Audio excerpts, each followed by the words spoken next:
लोग मंदिर पड़ोस हो तो भी जाने में लोग सोचते हैं जाऊं कि न जाऊं, और मदिरालय कितनी ही दूर हो आराम से लोग चले जाते हैं। सोने सोने मंदिर होंगे, भरी रहेंगी मधुशाला। कलयुग का प्रमाण है। रामचंद्र कह गए सिया से ऐसा कलयुग आएगा, हंस चुनेगा दाना दन का कौवा मोती खाएगा। रामचंद्र ने सीता जी को सुनाया और सीता जी ने पूछा कि हे भगवान, ये तो बता दो कलयुग में क्या क्या प्रभाव रहेगा। तो भगवान ने कहा, सीते सोने सोने मंदिर होंगे, भरी रहेंगी मधुशाला, भरी रहेंगी मधुशाला, भरी रहेंगी मधुशाला। पिता के संग संग में नाचेंगी घर की सुंदर निज बाला। पिता के संग संग में नाचेंगी घर की सुंदर निज बाला। सोचो, कलयुग की बात कितना पहले भगवान को पता चल गई थी, ये होने वाला, वही हो रहा है।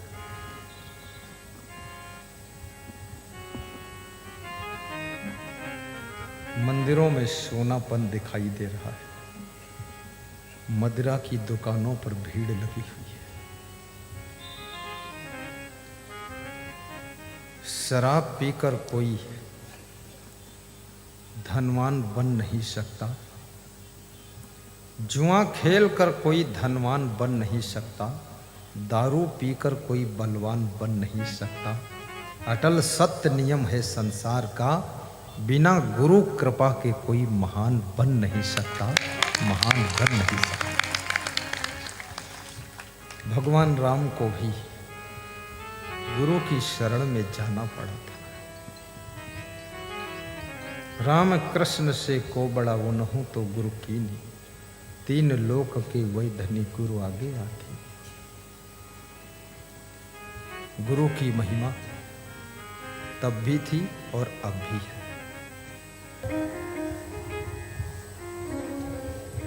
भगवान श्री राम संदेश दे रहे हैं, बड़े भाग्य मानुष तन पावा, सुर दुर्लभ सदग्रंथन गावा। साधन धाम मोक्ष कर द्वारा, पाए न जेहि परलोक समारा। साधना करने का धाम मनुष्य जीवन है, जिस जीवन को पाकर के जिसने अपना परलोक नहीं संवारा। इस लोक के लिए तो बहुत कुछ कर दिया। इस लोक में नाना प्रकार की बैंकों में अकाउंट खोल दिया, बहुत पैसा जमा है, लेकिन परलोक की बैंक में खाता भी नहीं खोला है। परलोक के लिए भी तो कुछ कीजिए। समय बहुत मिला है, 90 वर्ष की लंबी जिंदगी पाकर के कुछ करो तो सही। सत्संग सुनने से भी परलोक संवरता है, और सत्संग कराने से भी लोक परलोक दोनों संवर जाता है।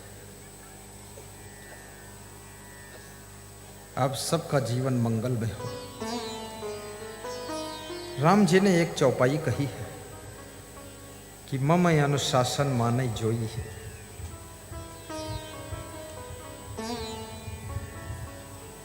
सोई सेवक प्रीतम मम सोई। जो व्यक्ति मेरे अनुशासन को मानेगा वही मेरा सेवक है, वही मेरा भक्त है, वही मेरा प्रेमी है। भगवान भी अनुशासन से प्रेम करते हैं।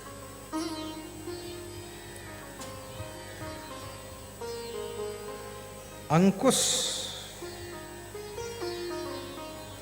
विहीन हाथी मतवाला होकर के लोगों के घर गिरा देता है। अनुशासन विहीन मनुष्य वासनाओं में पागल होकर के अपना और दूसरों का नुकसान करता है।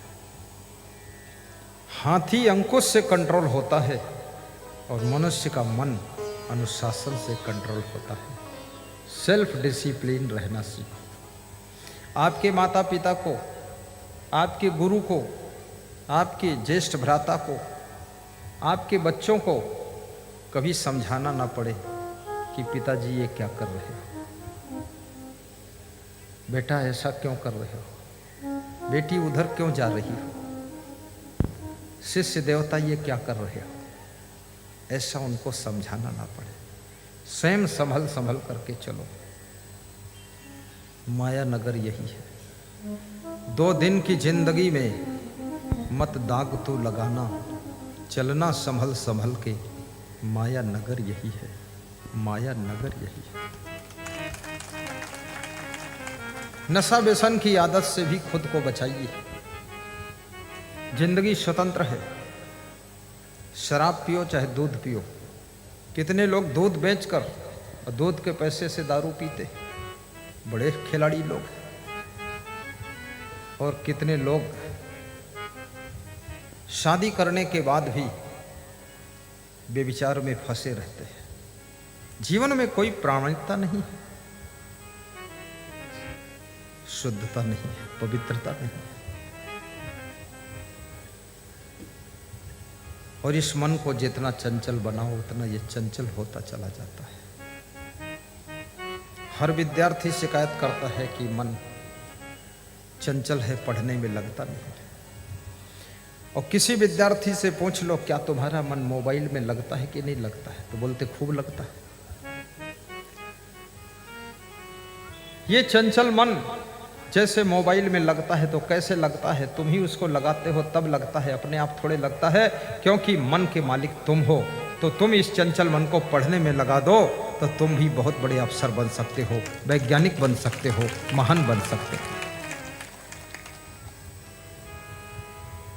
कितने नवयुवक गीत गाते रहते, मेरा मन डोले मेरा तन डोले, मेरे दिल का गया करार रे, कौन चलावे साइकिलिया। इस तरह के गीत आपके जीवन को बर्बादी की ओर ले जाते हैं। ईमन चंचल ईमन चोर ईमन शुद्ध ठगहार, मन मन करते सुर नर मुनि जहाड़े मन के लक्ष्य द्वार। कबीर कहते ये मन चंचल भी है और ये प्योर ठग भी है। कितने साधुओं को भी इस चंचल मन ने ठगा है। साधु बन गए, लंगोट पहन लिया, कमंडल ले लिया, राधे राधे बोलने लगे।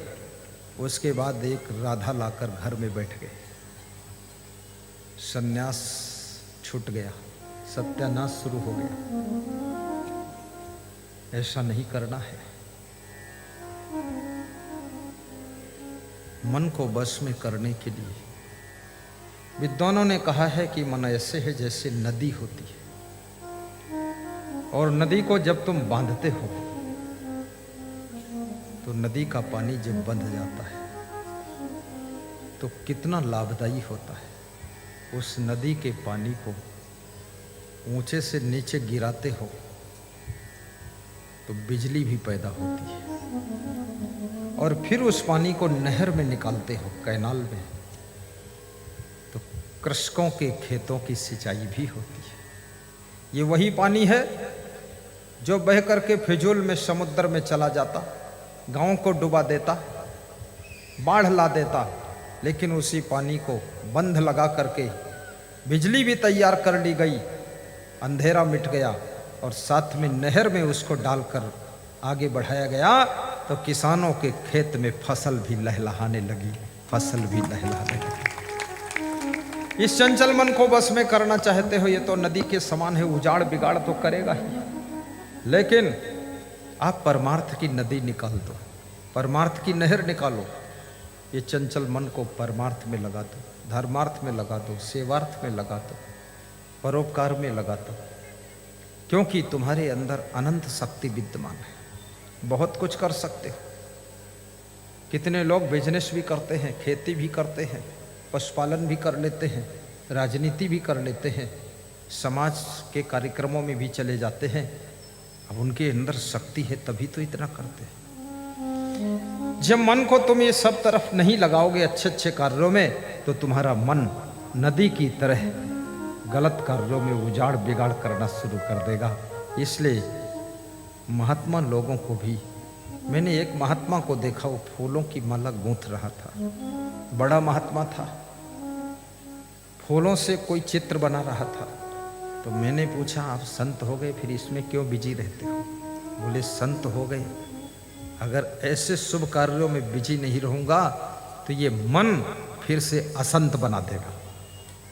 तो संत महात्मा भी आश्रम बनाने में बिजी रहते हैं, सत्संग में बिजी रहते हैं, बिजी लाइफ इजी लाइफ। और संत महात्मा भजन गाने में बिजी रहते हैं, परोपकार में बिजी रहते हैं, समाज सुधारने में बिजी रहते हैं। ये छोटी मोटी बात नहीं है, संत को भी व्यस्त रहना चाहिए। समाज सुधार के कार्य संतों को खूब करना चाहिए। धर्म की रक्षा या तो राजा करता है और या तो साधु करता है। और राजा यदि अपनी कुर्सी में सोया है और साधु अपनी गद्दी में सोया है तो धर्म कमजोर हो जाएगा। संत को धर्म का बीड़ा उठाना चाहिए, गांव-गांव में जा कर के बिगुल बजाना चाहिए, आश्रमों की सुविधा से थोड़ा ऊपर उठना चाहिए और गांव की असुविधाओं में भी मुस्कुरा कर रहना चाहिए। और तिरभुवना जैसे गांव में जा कर के बिगुल बजाना चाहिए, ज्ञान का डंका बजाना चाहिए। क्योंकि इतने लोग हमारे आश्रम नहीं आ सकते हैं, चाहे जितना बड़ा आश्रम बन जाए। ये घर बार है, गृहस्थी है, नाना जाल है, सब अपना अपना काम भी करते हैं, परिवार है, पशु पक्षियों को पालना पोसना भी है। लेकिन अगर हम यहाँ आ जाते हैं तो सुबह शाम घर का काम कर लेते हैं, दोपहर में सत्संग सुन लेते हैं, कुछ तो संस्कार इनके बदल ही जाते हैं। महाराष्ट्र का एक भक्त कह रहा था, सत्संग खूब सुनता हूँ। तो हमने कहा कुछ फायदा हुआ सत्संग सुनने से? बोले फायदा हो ना हो, हमने कहा कुछ सुधार हुआ? बोले सुधरूं या न सुधरूं, लेकिन नीचपना तो कुछ कम हुआ ही है। बोले बहुत मन के अंदर नीचपना भरा हुआ है, इतनी गंदगी भरी है, वो कुछ कम हुआ है, इसलिए सत्संग सुनता खूब हूं। तो हमने कहा और कोई फायदा हुआ? बोले और ये फायदा हुआ कि जितना बिगड़ा था उससे ज्यादा बिगड़ा भी नहीं, ब्रेक लग गया, नहीं और बिगड़ जाता। वास्तव में विजय माल्या के पास में कितना धन दौलत थी, एशिया में सबसे 2 नंबर की शराब की फैक्ट्री उनकी थी। मैं उनकी शराब फैक्ट्री भी देखा हूँ और किंगफिशर नाम के हवाई जहाज उनके चलते थे। लेकिन सब कुछ मिला उनको, केवल सत्संग और भक्ति नहीं मिली, गुरु नहीं मिला, तो सब कुछ बर्बाद हो गया और देश छोड़ करके भागना पड़ा। बोलिए सद्गुरु भगवान की जय।